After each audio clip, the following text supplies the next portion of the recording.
Tuesday night. Hey, happy Tuesday night to you. I'm getting Griswold family Christmas moments. It's been one of those days. I'm not getting a lot of code done. Spent time today just tracking down Christmas gifts. End of year business and Christmas gifts. It's amazing how much time they consume. What's really amazing is the tons and tons of information that's out there for Christmas gifts and the lack of inventory. I went to 2 stores that indicated that they had what I was looking for, and guess what? They didn't. Nope. They didn't have it in the inventory. They didn't know what I was talking about. It's lots of fun, lots of craziness. So it's that time of year, like I said, and I haven't gotten a lot of my own code projects done, but I'm hoping, next day I can get some more of that stuff back done. Like I said, the automated process is going. Things are going well, so I'm having a good one. It's a great Christmas, and what would be a great Christmas gift for me? Invite some of your friends to join my channel. I'm having too much fun. I've over doubled the amount of subscribers, which is, the miracle of small numbers. 100% is not hard when you have so few subscribers. But for the fun of it, invite some of your friends to subscribe to my channel.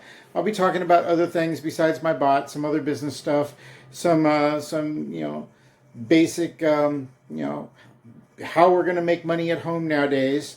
With the potential lockdown for the next 2 years. 2 years. Yeah, it's going to be a lot of fun. So, like I said, I'll keep it short. We're going to keep it 2 minutes here and basically say, I'll try to get up another video before Christmas, but if I don't, Merry Christmas to you. Happy holidays, Happy Hanukkah. Yeah, get some shopping in, enjoy some friends, some family. Invite some people to be part of my channel, be part of the family here. Join the Discord channel, one of the Discord channels if you're a bot user and you want to get more involved. If you want to get really more involved, you know what you do. You buy a beta license key and have some skin in the game. But anyway, like I said, get that Christmas stuff done, get your holiday spirit on, enjoy life a little bit. And send some people my way. I'll throw in some more, maybe another video or so before Christmas, and definitely some after. Anyway, take care. Talk to you later. Bye-bye.